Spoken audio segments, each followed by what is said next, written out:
Ladies and gentlemen, we are live in prime time on the brightest lights, the biggest stage, the only platform where all music and wrestling matters, Sportswire Radio. And I'm excited about this one because you might want to say our guest could be a triple threat. He's a movie star, he's certainly been a producer, and he's also, most importantly, one of the better guitarists around. And whether it's the Danny Awards, where he certainly was a huge part of that, or what's coming up here this Wednesday in an EP that everybody's talking about. And boy, I have been excited about that. We're going to get into that. We're going to get into his journey. We're going to talk about a couple of different things. I'm going to give him something that he doesn't even know what he's about to get. Plus, I'm going to tell him that he almost shares something in common with a couple of other guitarists who everybody talks about. And we'll get into who knows whatever else here. I am excited about this one because we are certainly going to be chasing ghosts.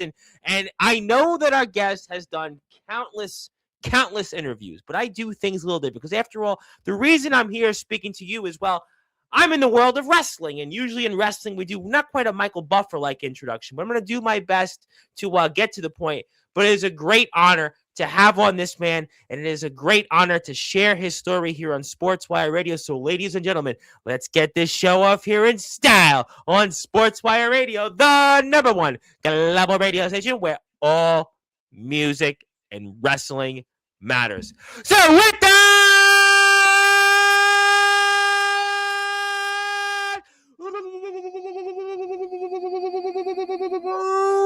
without further ado, here on the Sports Report,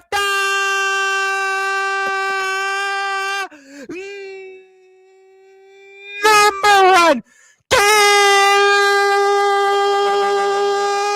global sports show. A man that was most recently at the Danny Awards. A man whose film everybody talks about, Mind Over Matter, and with his band has an EP out now that everyone's talking about, produced by the one and only Chris the Wizard Collier. His name is, simply put, Brandon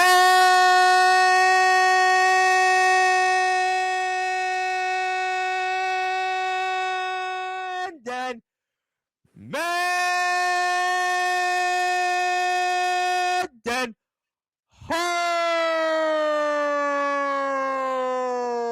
from the Mendenhall Experiment.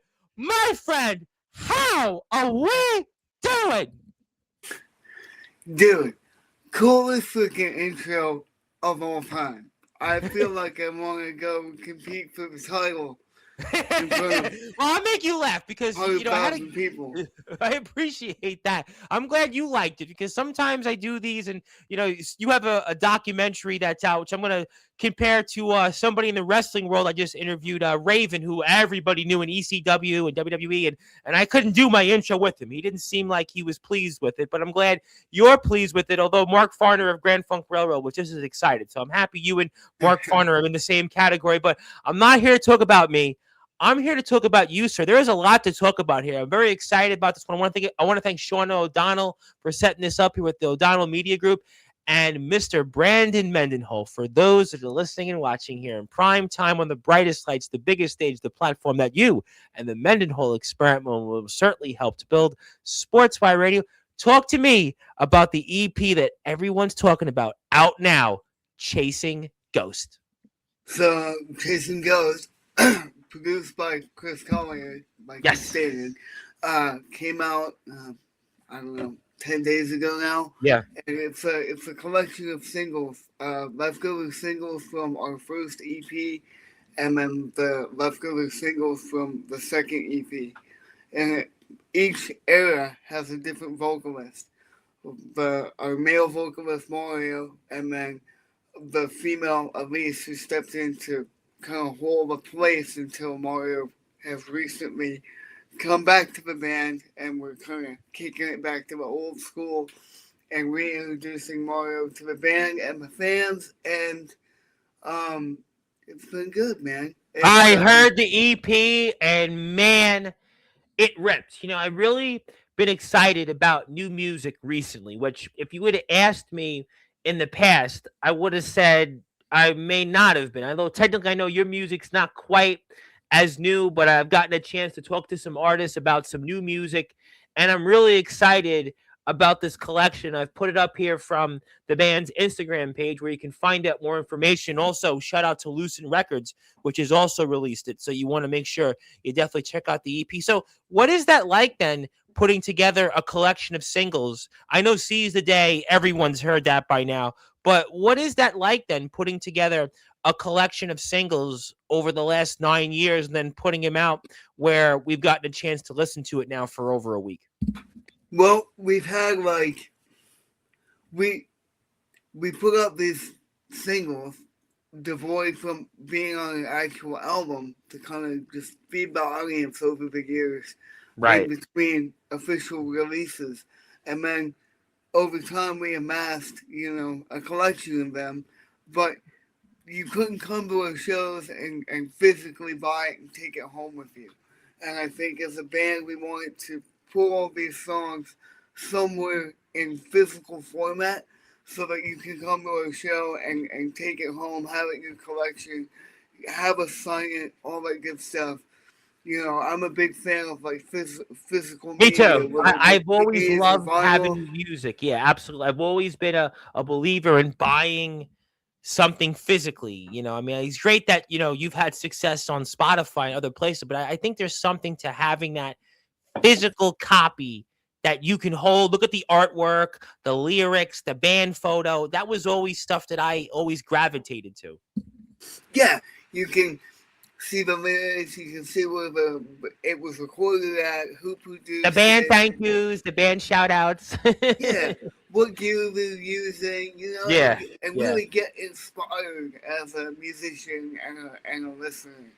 So I felt like that was important. And then we have the single version of Seize the Day that came out before everything. It was the very first thing that we put out, and it had never been on an official release, that particular version. So we were like, let's just put it on there just for fun. Mario's back in the band. It's kind of a reintroduction to Mario being back. He had to step away for a few years. He had two babies 9 months apart. So he had to that's a good reason. That's a good reason. Go be a dad. And he figured it all out, and he's back now, and it's been awesome, dude. Yeah, no, totally. I mean, obviously, congratulations on the success of that, and also for the band, and I understand for those that are listening and watching here, you guys have a gig coming up, which is almost a / release party. You want to talk about that? Because I think we'd love to know. Yeah, we're kind of doubling it as a Chasing Ghosts celebration album release party. It's this Wednesday at the District in Redlands, and we'll be opening up for Stitch Apart along with our friends in Firing All Cylinders and Breaking Serenity, which, fun fact, Elise, former singer of the Mendenhall Experiment, is now fronting Breaking Serenity. So, if you come to the show, we're going to do something very special. Elise is going to come up and perform a couple songs with us, with Mario together. We've only done this one other time. We did it on tour back in October when we came through Illinois, and Elise was there at the show, and we said, hey, well, you come up with us. So we're going to do something special to celebrate Chasing Ghosts and for the fans. So if you're in the area, definitely come out.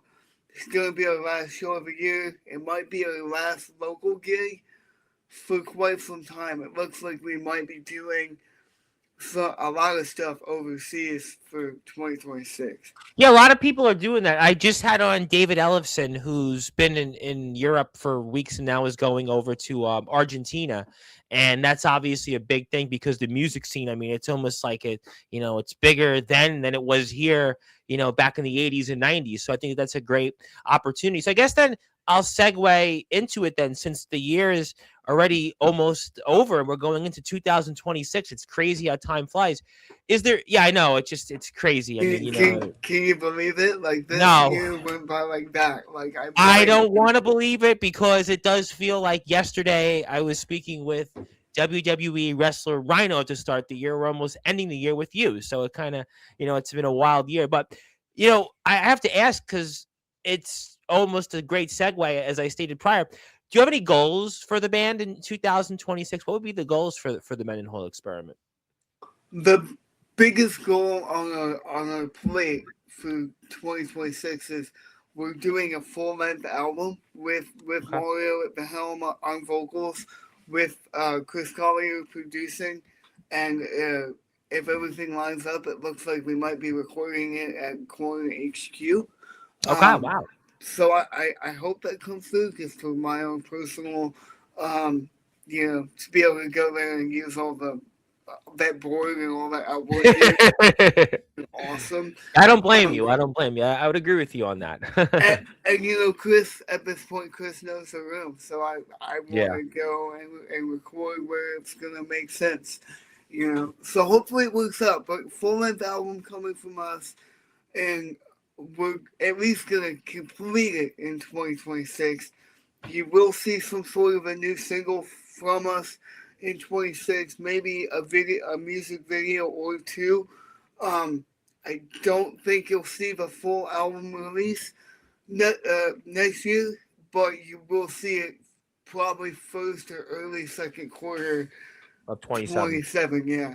Yeah, no, it makes sense because I've had on a lot of artists this year, and one of the challenges is always going into the studio and then putting out the music. I had Doug Pinnick of King's X, and we talked about this at the beginning of the year about them maybe putting together some new music. I had on Mark Kendall of Great White, who's dealing with a health issue at the moment, and we were talking about that. And Josie Scott of Saliva just put out a couple of singles, the route that you went, and then put the EP out there. And I mean, for you, is that a challenge then to go put together an album? I know we have had these singles, but a lot of bands take that route of going and putting a single or two out and seeing how it does.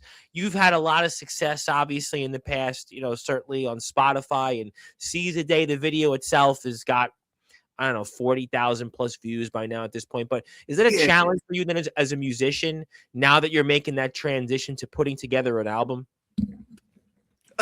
Yeah. And if we can circle back to Chasing Ghosts for a moment. Absolutely.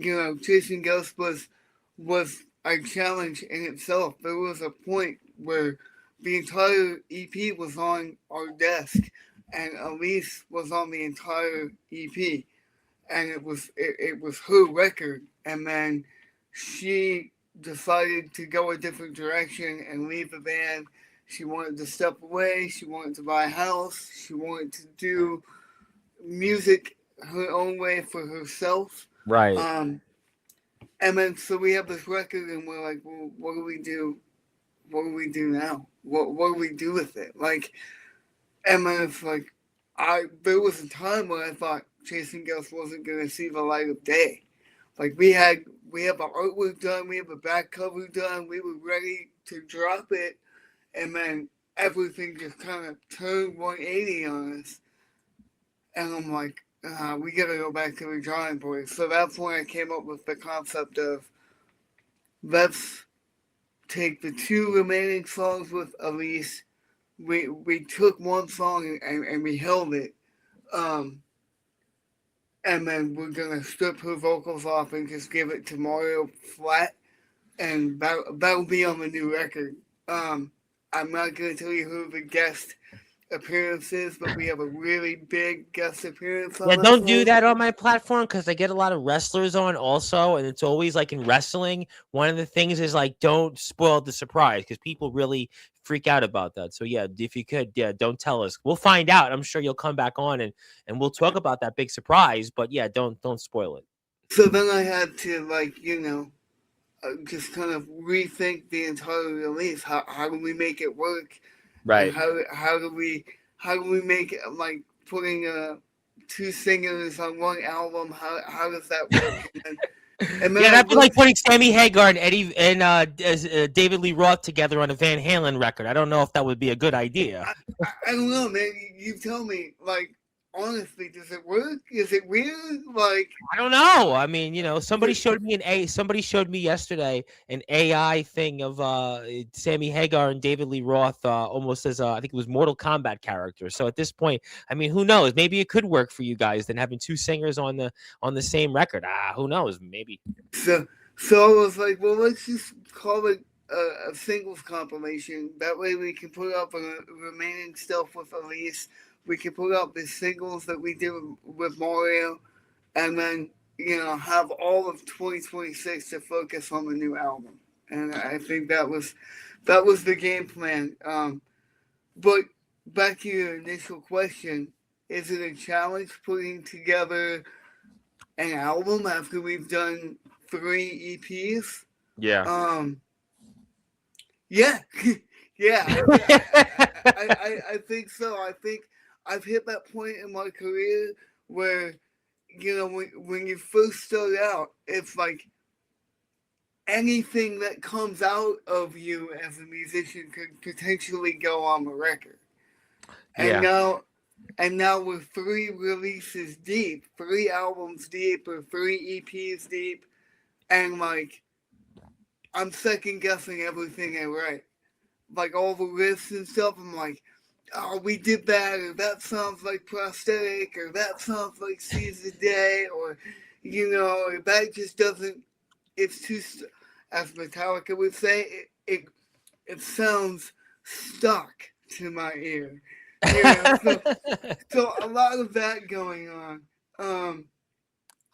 So that has been a challenge, but on the other side of that coin, as a band, we're really excited to put together the first full-length album and give it to the fans. It's been almost 10 years in the game as far as from getting signed until now and dropping all these collection of EPs. The fan base wants a record, and we're Yeah. excited to give it to them. And I think we're very excited as well about it. We're very honored to have on here. That is Brandon Mendenhall. He is the founder and the guitarist of the band, the Mendenhall Experiment. They right now have an EP out, which is called Chasing Ghosts. It is out via Lucent Records. You can also go to the band's website. You can also follow them on Instagram. You can also check them out on YouTube. You can check out Mr. Mendenhall himself on social media, Facebook and Instagram as well. Also go to the MendenhallExperiment.com. You can also go on Instagram. You have a link tree of some links where you can find them out, where it's Apple, Spotify, merchandise, the Danny Awards, and a number of other things. My name is the Reverend Tom Bryce, your voice figuratively and literally with all music and wrestling matters here. And like, share, and subscribe to us as we always ask. Now, I got to talk about Chris the Wizard Collier. Now, I had on David Ellefson last Monday, and he's the guy that mixed his record that is out now with Jeff Scott Soto, which is Elephant Soto, Unbreakable. He's also worked on the legendary George Lynch's work, Lynch Mob, and obviously one of the albums that I really was a big fan of, which just has a Korn tie to it. Raven here of Korn played on, which is KXM, which is also Okay, Sam. George Lynch and Doug Pinnick, who I've interviewed, and Chris has obviously been at the helm for this. And I gotta ask you then, especially, what has it been like working with Chris the Wizard Collier? Chris is, dude. He's the best. He's literally the best. He is the wizard, and the best thing about working with Chris is I always refer to him as the sixth member of the Mendenhall Experiment because he can take my ideas. I come in with ideas and scratch tracks and songs and Right. pieces, and I say, this is what I got. Where do we take it from here? And he has Right. this. He's a multi-instrumentalist, like wizard. Aside from being a producer, the dude can play anything: drums, bass, guitar, vocals. He's got all of it down to a T. And so I come in with these ideas and the band, what we have thus far, and we go, okay, where do we go with it? And Chris has this ability to be able to see where the band is going where it's evolving to before I can even see it. I'm serious, dude. Wow. It blows my mind. Wow. Yeah, I'm To the excited. That's interesting. That's interesting you said that because I've had on some different people. I had on Scott Gutierrez, who's an engineer, and he had worked. You'll never believe this. He was in the studio right before Tupac died. And he's done some work with Black Label Society, done work with also George Lynch and Lorraine Lewis. And then I am actually interviewing David Bottrill tomorrow, who worked on the Big Tool records, Anima and, hell yeah. yeah. So, I mean, so like, I was curious that you say what Chris brings to the table. Whereas those guys they come into it in a different way. They're not, as you'd say, maybe the sixth member of the band, but they're coming in and maybe cleaning up something, or maybe they're providing something that allows the artist, to perform the way they do it. But yet Chris is that sixth member of the band. And I'm really fascinated about that. If you want to talk more about it. Like he can like just and I think that's just it. Like you said, he's not really a member of a band. So when we bring stuff into him, he's seeing it through a different like set of eyes and ears, definitely. And like, that's the cornerstone of a fantastic producer. That is what you want them to do in that role. And if they're not doing that, then maybe you should look at someone else. But just my 2 cents. Like, that's what a producer is supposed to do. They're supposed to produce and elevate and intrigue the the musicians to maybe go and take things in directions that you wouldn't have even thought of. That's a good point. No, that's a good point. I mean, Scott kind of talked a little bit about that when he worked with Lorraine Lewis, or even when he had told a story with us here about Zach Wild, and Zach was playing a certain way, and then he wasn't going to tell him, but he wound up doing it, and it was kind of one of those moments. But I think that's a good point that you made in terms of what Chris brings to the table, and obviously off Chasing Ghost, my favorite songs. Obviously everyone's going to talk Seize the Day, but I love Nothing Good Come Easy. I love Prosthetic. I love Unwanted. I mean, Little Cuts. Those are probably my favorites off it. I mean, Seize the Day everybody knows, but those are probably I love that opening. I love that opening track. I always am a big believer in the opening track, and Little Cuts is another one that I love. Unwanted. So they're probably my favorite ones off the EP.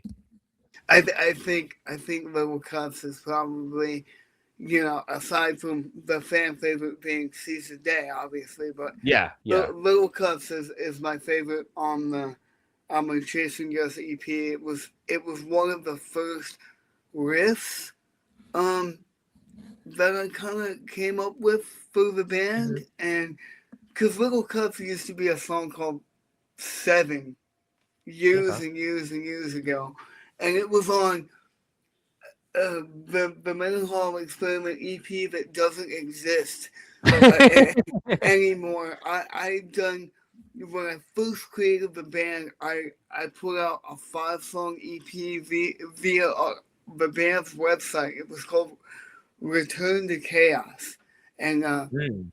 and what became Little Cuts, humble beginnings of it was it was on Return to Chaos. So to take that song and bring it to present day and kind of rework it, and to hear that opening riff sounds so huge. Um, Yeah, that I was a great riff. I got to be love honest. it, That was the song that hit love it. me. Yeah, that song probably hit me the most. I think on the EP, and getting a chance to re-listen to it. I know it's only been out a week, but I got a chance to re-listen to it, and I think that's the one for me that hits. Unwanted, I liked as well. I liked Nothing Good Come Easy, but I think for me, Little Cuts might be the one that probably is my favorite off it as well. Talk about a band that's had a million twists and turns, man. But we've gone everywhere and then came back and still standing. So, um, I'm happy to be here, man. I'm happy, and I'm happy to be here with you as well. I mean, you sound like a lot of people I get in the wrestling world here. You know, you're here still standing despite all the different things, and I think that's great. You know, I'm gonna say something to you that you probably haven't quite heard before in an interview. And I know you've done countless of them. I got a chance to listen to them. I mean, I knew who you were musically, but everybody talks about, you know, you're obviously, you know, different challenges, but it's, you know, you're in the same company as Tony Iommi and the same company as Chris Poland as Megadeth. You know, you don't usually get that, but I'm going to put you in that category because they obviously, you know, have some different challenges. You know, Chris Poland has one that's a little bit maybe under the radar. Everybody knows the whole Tony Iommi, you know, hand injury there with his, you know, tip of his fingers, but it's you and them, and especially you and Tony Iommi both share the same thing in down tuning. I mean, if I put you in that same category, I mean, I bet that would be a good feeling. So, interestingly enough that you brought that up. So, the monkey's story about how Yeah. he cut the tip of his left index finger off and then had to get it sewed back on and took up the guitar as a form of rehabilitation. When he was taking guitar lessons in Bakersfield as a kid, he asked his guitar teacher, instructor guy, you know, am I ever going to make it in music? And the instructor told him the story about Tony Iommi. So it kind of, I've always called it like the triangle. You got Tony, you got Monkey, and you got me. Yeah, and I throw Chris Poland in there because he had one similar where what happened to him was it's a wrist injury. It's almost the same, and he was in high school, and then there was something happened, and his hand went through the glass, and you know he has to, Really? yeah, he has to hold the, you know, when you're holding the guitar, he has to hold it. He holds it like almost upright. So eventually he got over the injury, but it was like really like, you know, the door slammed through his hand, and you know, unfortunately he Wow. had like this injury in high school. Yeah, it's not the fingertips like you and Monkey and Mr. Iommi, but it's a similar injury that kind of impacts his playing in a different way. But I thought it was kind of, you know, interesting to put you in the same categories because, you know, obviously everybody knows about Tony Iommi, and you know, famously when I was learning guitar, everyone said that story about, you know, Tony Iommi and down tuning, and you know, he's kind of the godfather of down tuning. People don't really, you know, Yeah. necessarily No, he think is. that. Yeah, he is. And to me, he's the godfather of heavy metal 100%, 100%. Yeah, absolutely. because Of course, yeah, because of that. He was the yeah, first guitarist to take the guitar and drop it and yep. create the heaviness That's that we sharp. Yep, know and yeah, love. yep, Like definitely. people argue with me, well, what about Led Zeppelin? Like It's blues based. It's not Led Zeppelin's to me. Not, it doesn't have that demonic riff, that, you know, prodding, you know, slow, almost. It just doesn't have that. it's It's not doomy. It's not no, doomy. no. Like Led Zeppelin to me is hard rock. Yeah, But exactly. You know, a lot of the '80s bands that were the glamish hair metal bands, I think they're in the Led Zeppelin lane. But I think Black Sabbath, to me, you know, it's Black Sabbath, and then it's like Judas Priest. You know, that's where heavy metal comes from. You know, and you hear it in the music because obviously, you know, they grew up in the industrial, you know, UK and in Birmingham and all that factory and poor towns, and you know, kind of like, you know, your upbringing in a sense. And you know, I wanted to ask you this question because I know you talked a lot about the documentary, but I'm going to talk to you about it in a different way because I just had on Raven, who obviously has his own documentary, Nevermore the Raven Effect, and it shows his journey getting into the wrestling business and, you know, his struggles, whereas you, it kind of shows you from where you're starting to where you end up. And I'm curious, and is it hard for you to watch or talk about it this all this time? Because I know it's almost 7 years since the documentary's up. When I had Raven on here, you know, something he said interesting to me was that, you know, he's seen it, he's lived it. I mean, he watched it when, you know, it premiered, but you know, he doesn't really want to watch it because there's a lot of things that you know go involved in it that show him struggling. You know, for you, is it hard to watch Mind Over Matter after all this time? um, I'll be honest. I haven't watched it in a few years, There you go. just There you because go.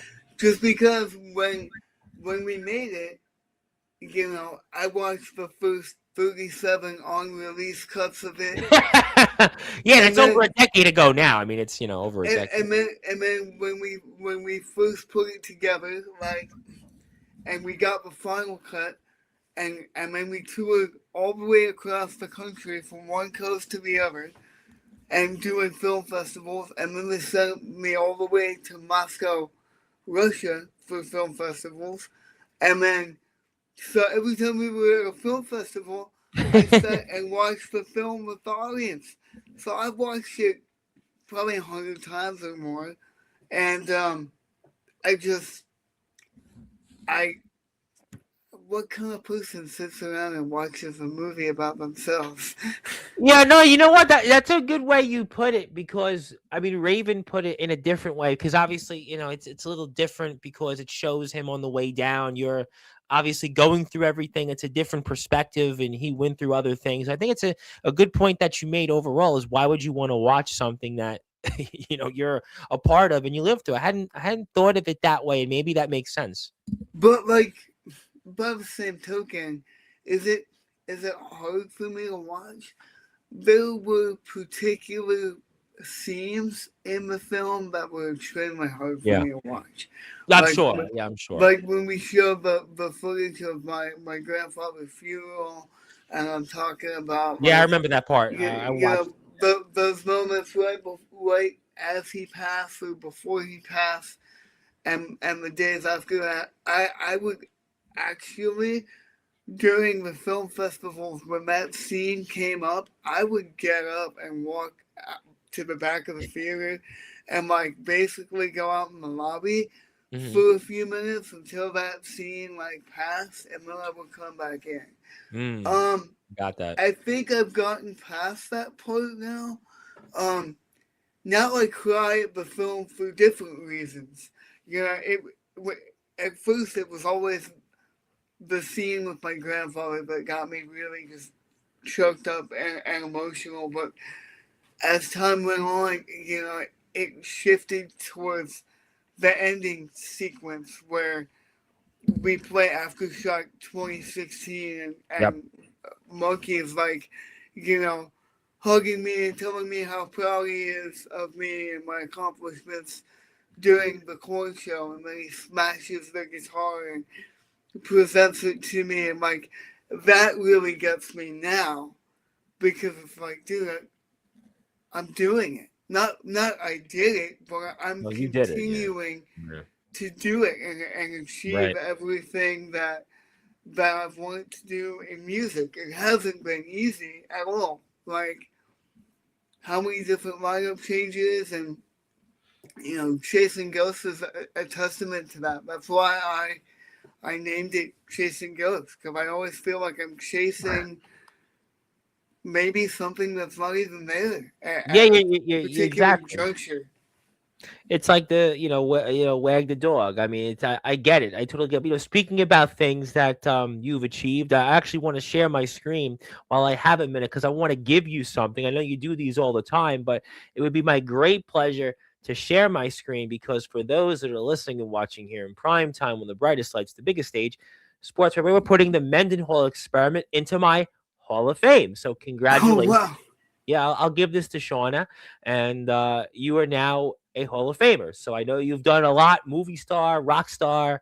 I mean, Danny Awards, but I wanted to give you this, and for the rest of the band, and congratulations, and thank you for everything you do. And I thought it would be a good time to give that to you. that's super sick, man. Thank you so much, man. I've got some big names in there too, so it's not like just you're the only one in there. There's some pretty good ones that are in there, so you could definitely feel good about that. We are here with Mr. Brandon Mendenhall, and of course, we want to promote it out there again. Chasing Ghosts, the EP is out now via Lucid Records. Go to the MendenhallExperiment.com. Also, Instagram. Go to Facebook. Mr. Mendenhall's got a page on Facebook. Instagram. The band is going to be playing this Wednesday. You got to be there. You got to go out there and support. You got to check them out. They kick ass. and they're definitely going to be coming maybe to a city or a country or a state near you in 2026. My name is the Reverend Tom Bryce, your voice figuratively and literally with all music and wrestling matters. And if you're here on Sportswire Radio, like, share, and subscribe to us as well. And we're here for a little while longer with Mr. Mendenhall. I'm really fascinated to ask you this question because I ask this all the time to people, whether it's David Elfson, Doug Pinnick, I had Mark Farner, I mentioned earlier, the WWE wrestlers, Raven, Rhino, I had Jumpin' Jim Brunzell, blah, blah, blah, blah. The list goes on. But you, because of your story, I really want to really ask you this question because if you had any advice for anybody that's up and coming, what would it be?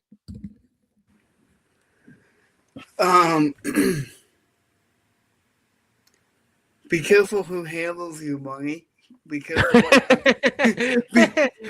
I had Mark Farner on. That's a good point. Go ahead. I'm listening. Be careful what contracts you sign, and always keep eyes on where your money is going and who has their hands in it. And also, the piece of advice I always give is just never give up, man. If you want to do something, you can get there. It might not be easy. It might take forever. It might take an extra 10 years. But if you really want it, then go after it. The only thing stopping you is you. That's a good point. Now, that's a really good point. I mean, that's, it's interesting. I had Josie Scott of Saliva on, which you'd probably relate to this, and he said, "Don't do drugs." He said, "Yeah, that puts you, man. Especially now, like back when I did all the crazy drugs and all the coke and all that when I was in my 20s, like it was safer then than it is now. Like I think about that being 20 years removed from that whole scene. Like, wow. I think about it and I'm like, dude, if I did what I did now, like back then in today's climate, I would be dead 1,000 times. Death by 1,000 cuts or little cuts. But it's funny you said that because I was out on Saturday. My friend plays here in New York in a hardcore band, and I was watching the band play. The band's Rust Eater. Shout out to him. And there was a girl I was speaking to, and she was asking me, "Oh, do you drink or have you done drugs?" And I was like, "No." And she was like, "Well, why?" And I was just like, "Well, I just didn't. I just like to watch the music, but sometimes it's hard to avoid." Josie was making that point because he was reflecting on obviously his career. We all know Saliva and such, and I thought it was interesting that he said that, and you kind of basically affirmed that by more than 1,000 cuts. Yeah, it's not safe anymore. It's not even safe to experiment or dabble or try or any of it. It's not worth it, guys. It really isn't. It really isn't.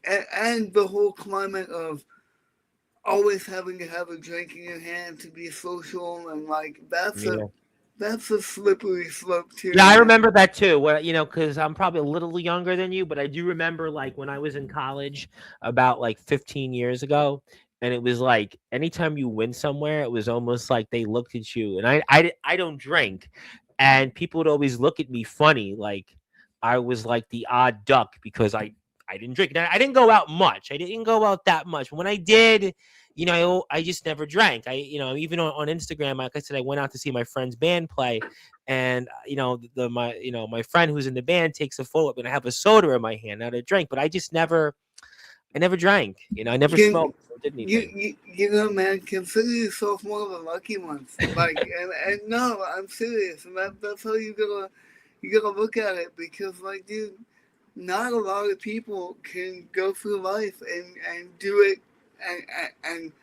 and be sober like that and say I never did it and not be influenced by all the knuckleheads in the world. well, it got me to talk to you, so that's why I'm happy because I got a chance to speak with you and all the big names because who knows if I didn't get that opportunity and such and I gotta say this is just a personal side note, but myself and Mario, we're giant wrestling fans, man. Well, this is the platform. That's why I'm obviously here talking to you. I mean, I've had on, WWE wrestlers. That's why Shauna seems to like me still, actually, because I'm super stoked on it. We got to hang out. We played Rocklahoma. Oh, of course, I know Rocklahoma in 2017, and Fozzy was there with Chris Jericho. Of course. Yep. So our people with Monster Energy set up a meeting with us and Chris was telling us that like one of his daughters has a very very slight case of cerebral palsy. It's different for everybody. My case is mild, and obviously his daughter's case was pretty mild. Um, but they went through tons of rehabilitation and helping her work through that the mobility function of it. Yeah. I thought it was super interesting. But And you share it also with somebody in Jim Ross, good old JR, who was the legendary broadcaster, of course, who did all the great calls in the Attitude Era and works for AEW. Still, he has Bell's palsy. It's been well documented. He's had it yeah, for years. I'm sure you knew that.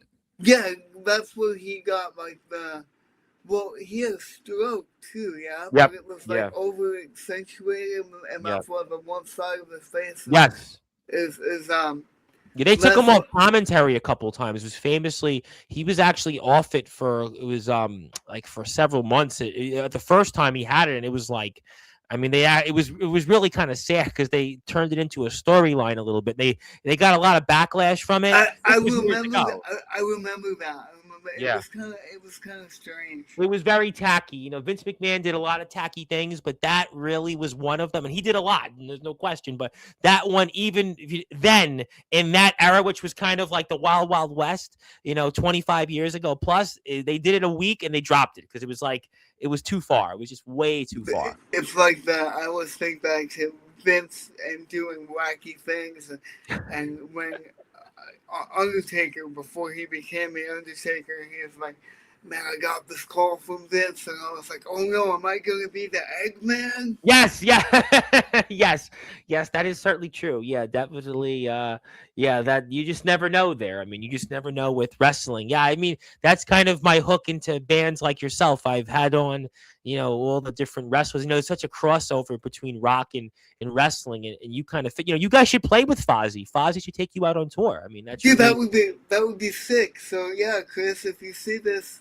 I'll make sure we clip this on social media. I'll make sure because, Fozzy's had a gold single out there. Fozzy's had the journey. Fozzy's had its humble beginnings. You guys musically are in that lane of Fozzy, and I think you'd be a perfect package, That would be a sick tour, actually. Musically, we fit, and it would be fun to be able to work with Chris and get to learn from him in both realms, because I'm sure we would all pick his brain about the wrestling business as well. Yeah, we were talking about him last week because of the documentary that Raven was in, and he's in his 50s, and in wrestling, as you're a wrestling fan, when you're in your 50s, you're kind of like limping.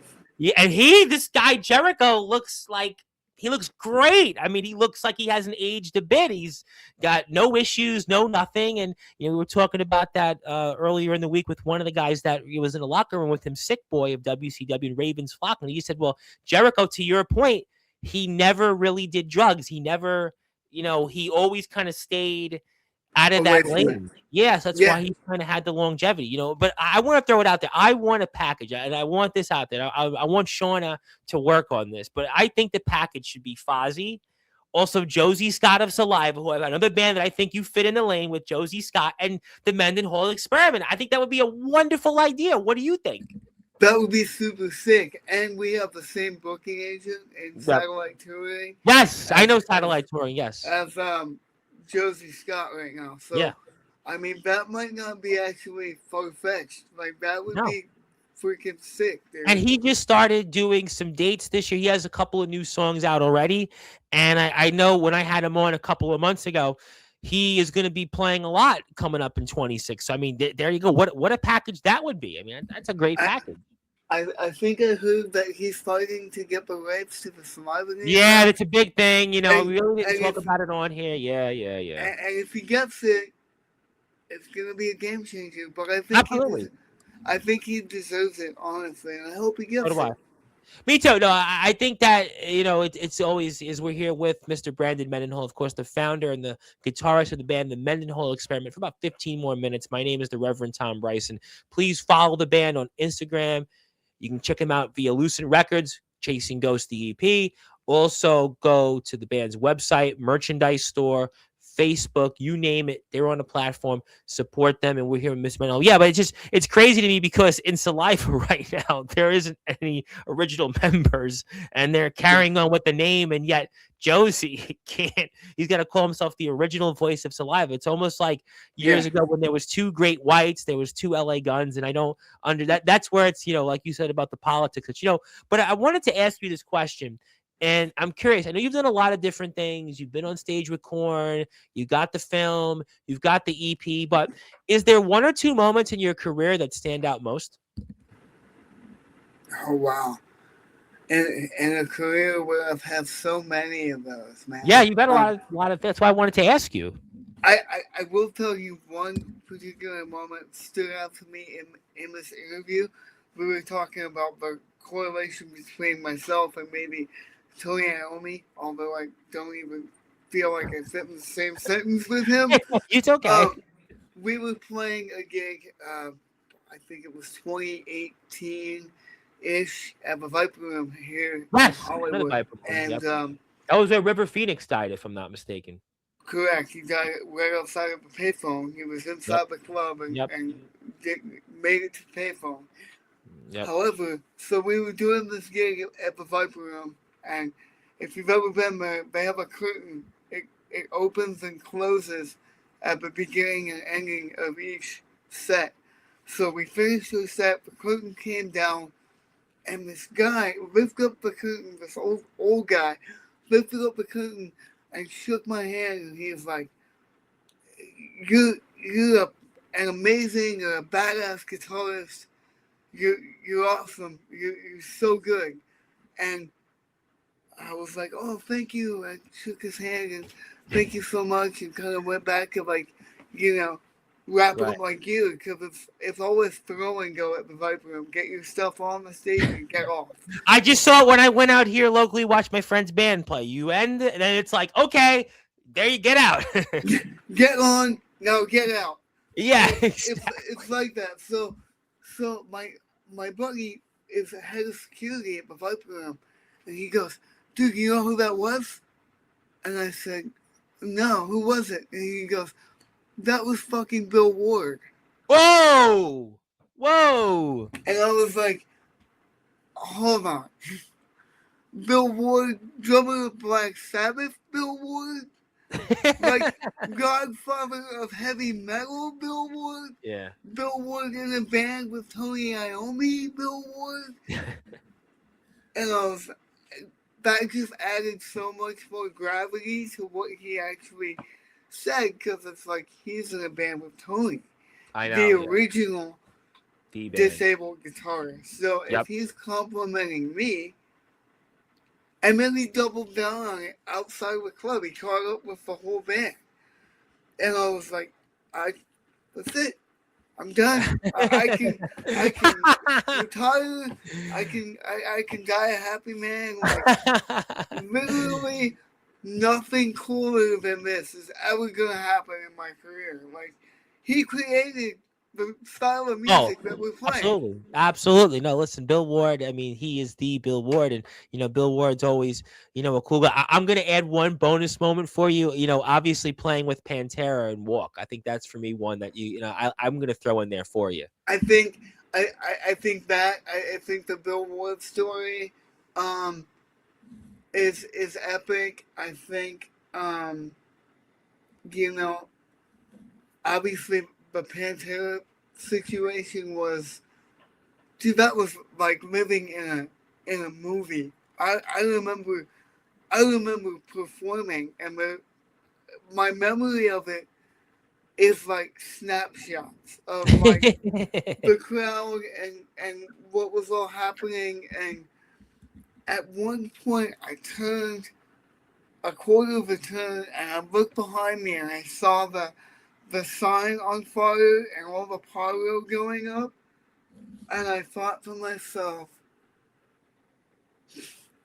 if the 15-year-old kid who almost died multiple times in the pit, standing on the floor of the Rosemont Horizon or the Allstate Arena, wherever the hell it was called, in Chicago when I was 15, watching this lighted sign parallel and getting pummeled by Dimebag's riffs and Phil's crushing vocals. Like, if that 15-year-old kid would know that later in his life he would be performing with that same band, with that iconic fire sign behind him, I was like, I thought to myself, how is this real life? How is this real? Like, this isn't happening. Well, it And did. like, I remember looking at the crowd, like 70,000 people. It was Pantera's third performance Yep. as the reunited With Pantera. Zach and Charlie Benanti. Yep. And yeah, it was their third performance, and I believe it was their first whole set in the U.S. Yeah. Because they did two in Mexico, I believe. Yep. Then they did Rockville in Florida, and that got cut short for whatever reason. I think it was weather. So when they got to Incarceration, where we were at, it was their first full set. And just watching 70,000 people just go apeshit for Pantera's arguably their biggest commercial song. Yep. And being on the other side of the barricade for it, fucking amazing. Yeah, that was definitely, one of those. And obviously in wrestling, Rob Van Dam, when he was in ECW, used to come out to walk, and that's how I always knew it. Then and you were there, and that was one I had to throw in there for you. So that was great. I had to throw it out there. That's why that video footage is pinned to the top of my Instagram, and it'll be pinned up there until the day that I die and beyond, because that's not going anywhere. No, and I don't blame. That's why I threw it out there. I'm like, listen. I mean, that's why I asked that question, because I had to obviously throw it out there, and I actually had. I mean, I can't put the volume up for audio reasons, but I have your Instagram, and there it was. I mean, could obviously see it right there, and it was certainly a moment of time, and that's why you need to follow Mr. Mendenhall, and and before it's a great moment. And it was so wild because we went and did that thing, and they threw me in a van, and I rode from the artist compound in a van with all four guys in Pantera, and my road manager, who is the guy that's up there performing with me, Scotty Slam, and we rode from the compound to the stage with Pantera, and then we were watching them from the side of the stage, and we're like, this is cool, living the dream, all I wanted was to be side stage for Pantera, and they made that happen. And then about 4 songs into the set, Phil's wife, Kate, comes over to me and says, hey, Phil wants you to get up and do Walk with him tonight. Do you want to do that? And I looked at my road manager, because we were performing directly after them. We were opening the campground stage on that festival. And I looked at Scotty and I'm like, do we have time for that? And he goes, we're going to make time. So like, yeah. So literally, like, we're like, yeah, of course we'll do it. And then I grabbed Scotty, and I was like, well, you got to do it with me, because back in the day with Pantera, they always did gang vocals. Dimebag would bring out like three or four of his friends, and they would all gather around the mic, and they would do the backup sequence. And I was like, well, you got to do it with me, like old school Pantera. And so that's what we did. And then directly after Walk, they played Cowboys from Hell. And during the intro of Cowboys from Hell, Phil goes, that was Brandon Mendenhall from the Mendenhall Experiment, got up and did Walk with us tonight. His band's up next on the campground stage. Go watch. Wow. Yeah. You know what? Yeah, that's a bucket list moment. That's definitely a moment. And Kate came over and Kate was like, "You just shouted out your band." I'm like, "I know that was amazing, right?" But but then but then we bailed. Like we hugged it out real quick. Thank you so much, and we bailed. Like we literally ran through the backstage You had area. to, yeah, yeah, yeah. We had to go all the way through the front of the house to the end of the crowd, and then get on this shuttle that shuttled us over to the campground site. And I got there 15 minutes before we walked on stage. And it was funny. We were running through the crowd, and people were stopping us and going, "Weren't you just on stage with?" And we're like, "Yeah, but we gotta go." Yeah, no, because you had to go up next and perform, and that's definitely a good reason why. And obviously, we like to see you out there coming up. You're going to be playing this Wednesday, and also go to your Instagram, also the band's Instagram. And before I let you go, you were actually in my neck of the woods last month, well, a little over a month ago now, with the Danny Awards, and which was here in New York City. And talk to me about the Danny Awards before I let you go here. The Danny Awards is a yearly annual award show for musicians across the globe that have different developmental disabilities. And the Daniels Music Foundation selects bands and artists to be a part of the Danny Awards show through a panel of judges that they've assembled, and then they take votes on it, who they want on the actual award show. And the Danny Awards, that was the second time that we won. We won the first time for our single "Pulse of the Lost" with Chris Garza from Suicide Silence back in 2022. Who interviewed you as well, obviously. And that was the night that our EP Against All Odds came out. So we won in 2022, and then they called us earlier this year and said, "Hey, you guys are eligible to submit. You should submit something." And I said, "Hey, I know it's kind of outside of your parameters because it's an older song for us, but I would really love to submit Seize the Day and the video for Seize the Day, because we got Mario back in the band and we're doing this kind of retro throwback and reintroducing Mario back into the band.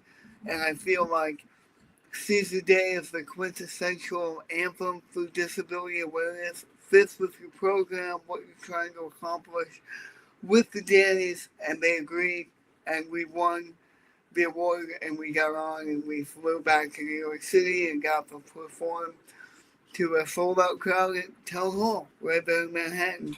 And we had technical difficulties during the performance. They dumped all the guitars out of front of house.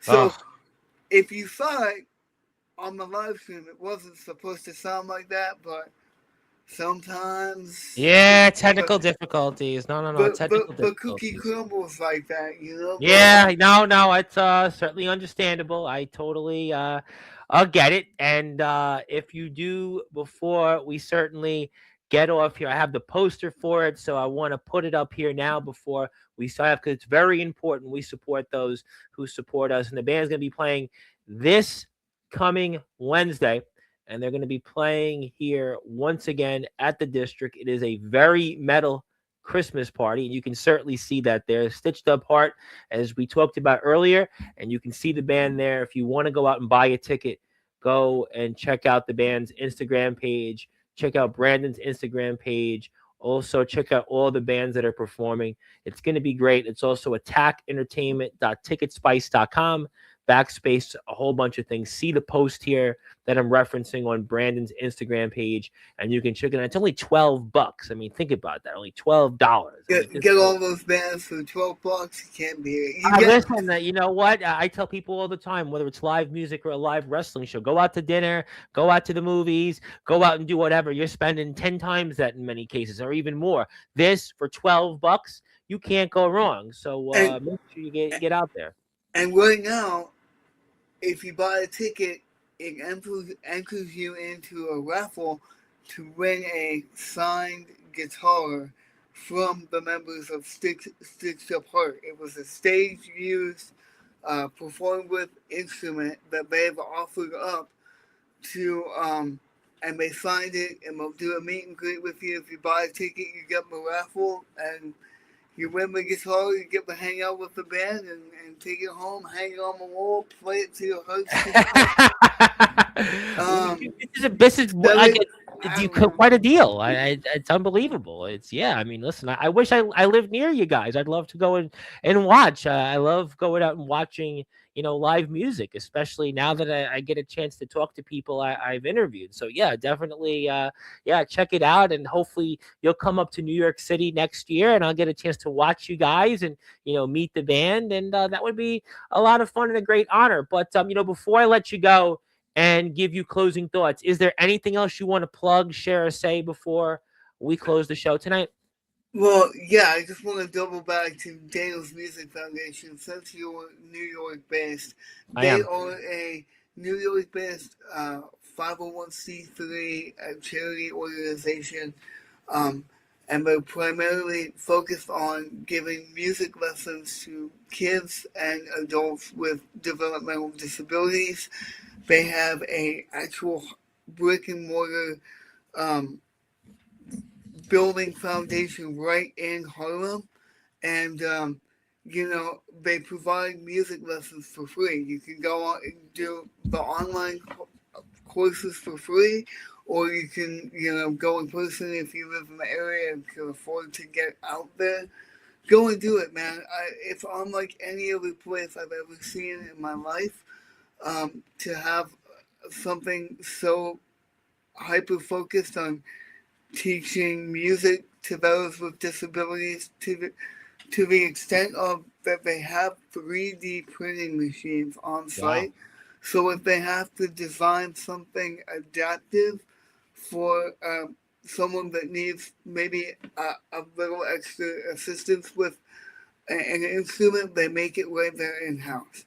How awesome is that? So if Oh you man, I almost I would tell anybody almost I should get those lessons, but I'm not disabled. But no, those are great stuff, and yeah, absolutely want to support those that are going out there. And if you also want to support some of the other nonprofits and 501c3s that the band is certainly endorsed, I have it here before we sign off. You can go to the band's website. And under nonprofit organizations, you can see a bunch of them here, and obviously Mr. Mendenhall is on the board of governors for Momentum, Foundation Fighting Blindness, Greater Los Angeles Agency on Deafness, Wounded Warriors. I've been involved in that before. Break the Silence. So a lot of great things here that you need to support. The MendenhallExperiment.com is where you can find out more information.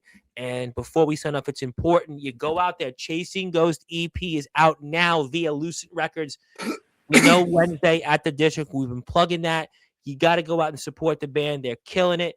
Their sound is better than ever. And they're going to be going to the studio with Chris the Wizard Collier coming up here in early next year. And we're going to certainly be talking about a lot from the Mendenhall Experiment coming up undoubtedly. I want to pass the baton to you. I want to give you some closing thoughts. I want to thank you for everything you've done, everything for raising awareness for so many people out there. You're certainly a role model, an inspiration, and I want to pass the baton to you. I want to give you some closing thoughts. Anything else you want to plug, share, or say, and the floor is yours. we're not just a rock band. We're a band that stands for a cause and maybe a few different, many causes.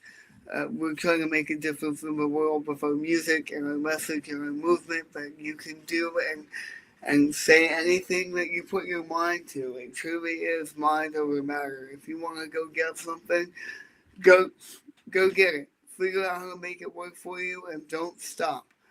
Um, with that being said, please go check out our new record, Chasing Ghosts. Stream it, buy it on Apple Music, do whatever you want with it. Just rack it up and come see us at a show. Say hi, say that you heard us on this podcast, and let's talk about wrestling. Yes, the wrestling. Well, I'm glad, Shauna would kill me if I talked to you about wrestling rather than the band. But yes, wrestling is definitely is what my platform is based on. And, we get on backyard and underground wrestlers, which kind of fits into some of the vibe with some bands we have on. And, also we get on, obviously, the WWE wrestlers. And we mentioned Mr. Jericho. I've had Raven on, who shared a locker room with him, a lot of guys. So I'm sure we'll connect you and everything else. And we're very excited about the future. And if you are here on Sportswire Radio, one more time, the Mendenhall Experiment has joined our Hall of Fame, the entire band. Instagram, band's website, Apple Music, Spotify. He's got a couple of plaques from Spotify. And most importantly, like I said, go to the band's website, buy a shirt, go out and buy a ticket to the district this Wednesday. I promise you, it's going to be an experiment because, after all, there was the Jimi Hendrix experience, but now we've got the Mendenhall Experiment. So forget about the Jimi Hendrix experience. We've got the Mendenhall Experiment. So definitely, we're excited. And my friend, I want to thank you so much for being here and spending time with us. I look forward to seeing you here maybe in a couple of months when you get on the ball for some new music and some other things out there and other things to promote. And hope to see you out here in the Big Apple playing. And happy holidays to you and the rest of the band. And we'll see you soon. And best of luck and congratulations on the success of the new EP. I love New York, so I hope I get to see you in person. Well, if you come to New York, I promise you this: I will buy you a couple of slices of pizza. I'm from here, grew up in Brooklyn, Yes. so I got you, man. I got you. What's your favorite pizza place in New York? Well, I mean, I'm from Brooklyn, but in Manhattan, what everybody goes to right now is Joe's Pizza. Joe's. Although my friends actually are kind of almost coming up and trying to compete in that lane. They've done very well here. It's Lucia Pizza. I got to give Lucia Pizza a shout out because they have kind of started to corner a market. But yeah, if I were to take you to pizza and the rest of the band in Manhattan, it would either be Joe's or Lucia. Probably Lucia I'd have to go with because that's kind of my hometown place, and I know the guys that run the place actually, so I'm friends with them. So I have to go. I have to plug Lucia. I would definitely love to try them and try something new. We've had Joe's and Joe's. Yeah, everybody's had Joe's. Joe's is great, but Joe's is like everybody's had Joe's. I mean, Joe's. I mean, I remember when Spider-Man 2 was shot, in Joe's. I mean, Joe's is great. All through my school, my childhood and going to school, I had Joe's. But Lucia right now is probably the place I would recommend when you guys come into the city. So that'll be a date. We'll certainly put it on our calendars. And that is the one and only Brandon Mendenhall, and of course, he is the founder and he is the lead guitarist of the band, the Mendenhall Experiment. One more time. EP is out now via Lucid Records. Chasing Ghost. Chris the Wizard Collier, who we know very well, mixed it. He's also, Mr. Mendenhall, got a gig coming up this Wednesday at the District. We know it's only $12, and you get entered to a raffle and win a whole bunch of other things. And also, Mind Over Matter. Check it out on YouTube. Go to his website. Sumerian Films is also where you can buy it and do other things. And also go to the band's link tree for more. My name is the Reverend Tom Bryce, your voice, figuratively and literally, with all music and wrestling matters. If you're here on Sportswire Radio, like, share, and subscribe to us. We'll also be back here with the one and only David Bottrell, who worked on, Tools Records, Mastodon, and Silverchair, and Rush. And we'll talk with him, and we'll talk with Mr. Mendenhall very soon. But until then, good morning, good afternoon, good evening, wherever you are. On the number one, the Level Radio, that is Sportswire Radio, with all music and wrestling matters. Have a great night. We'll see you.